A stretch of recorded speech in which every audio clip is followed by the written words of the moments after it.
whole crowd, including Zim, looks up at the sound. No screaming! Shh! Don't say anything. How come you're whispering, Dib? Dib! I like your name, Dib! Dib screams, terrified. He claps his hand over Screamy's mouth, but then runs screaming at the sight of Zim pushing his way through the crowd towards him. Once again, Zim arrives too late, and Dib is gone. He grabs Screamy by the shirt. Screamy! Where did he go? Where did the little thief run to? I don't know, but he sure can run! You should see him! Like a gazelle! Like a gazelle! Wow, I sure wish I... Come on, Screamy, think! Think like never before! Which way did he go? Let me think! Let me... Screamy thinks real hard. Zim is insane with the waiting for Screamy. The strain of thinking is too much, and the top of Screamy's head explodes. Black smoke pours out. Zim drops a moaning and twitching Screamy to the ground. No! Feeble humans! Zim's eye catches a security camera, then another. And he looks around and thinks. The school is monitored by hundreds of security cameras. Zim looks like he's just thought of something. And he runs off.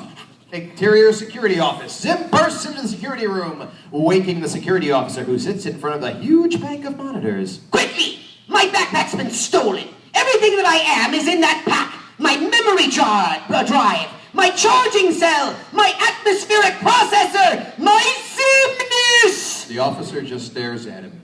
Zim rethinks his approach. He also got my baby brother inside. Sweet donkey, my baby brother was taken away in the backpack once too. What can I do to help? I need to find the thief, Dib. The officer turns to a keyboard and starts typing.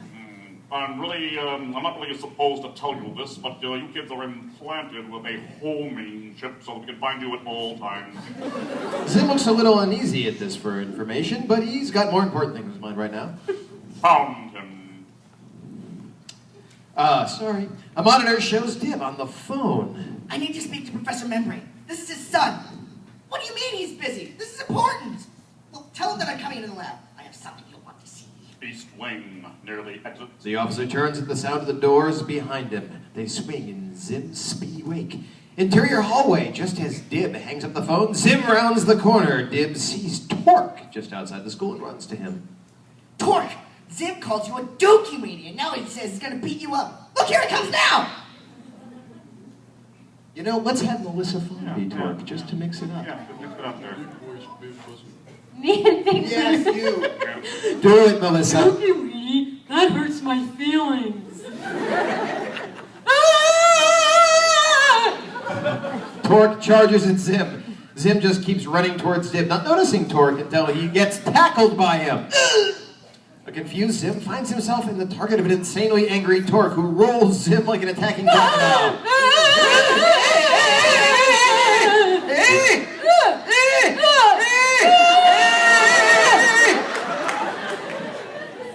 That's gonna be animated for fan fiction. Dib slinks away, cradling the backpack close to him. You're going to make a very famous little Bethany backpack. I just don't... The pack beeps. What The backpack sprouts robotic spider legs and scrambles like a beast in a trap. Dib is shocked and then thrown off his feet as the backpack drags him through the exit doors. Exterior school. Dib is dragged off into the streets. Shortly after, Zim explodes from the school, having escaped the beating with Torque not far behind. Oh, it's you. It's me. Take it back! Take back the dookie weenie! Zim runs into a crowd of pedestrians, ditching Torque for the moment. Zim stops to catch his breath against the leg of a standing pedestrian.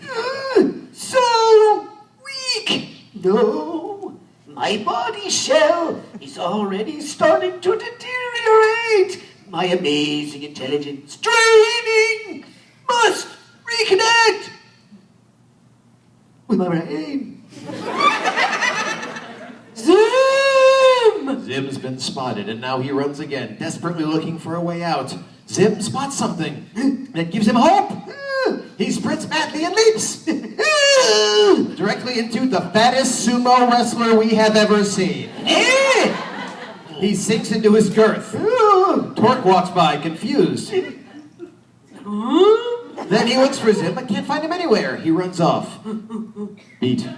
Another beat. Finally, Zim's fist shoots out from between the folds of the flesh on the sumo wrestler. Triumphant music plays. His face pops out, gasping for air. He flops to the ground. He looks up to see Torque a block away. Torque doesn't see him. Zim looks around. He's running out of time. He's Fox Gaz playing a ninja fighting game in the video arcade. The sibling. Maybe she could. No! An invader needs help from no helper! He coughs sickly and wobbles easily.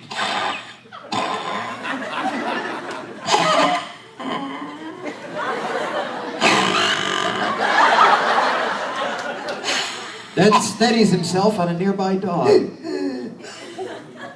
He looks desperate. Interior city bus continuous. Dib, sitting on the bus, getting many stares, has finally contained the wild pack, holding it tight against his chest. The pack suddenly stops struggling. Dib looks alarmed, then relaxes, glad the resistance is over for now. Well, I guess I wore this thing out. Huh?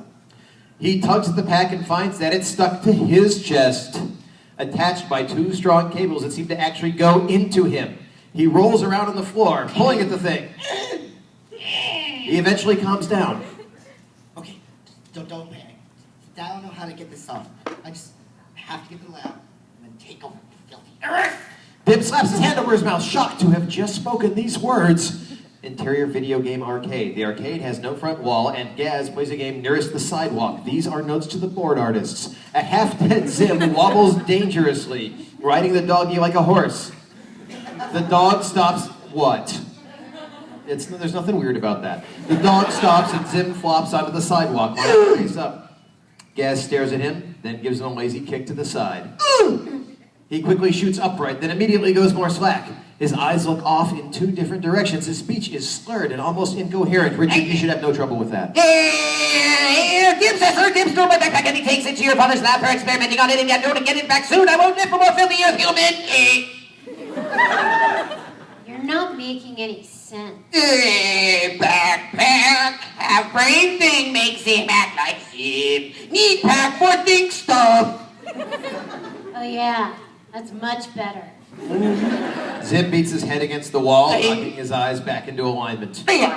Gaz turns her head at the sound of her game that she's been ignoring since Zim arrived.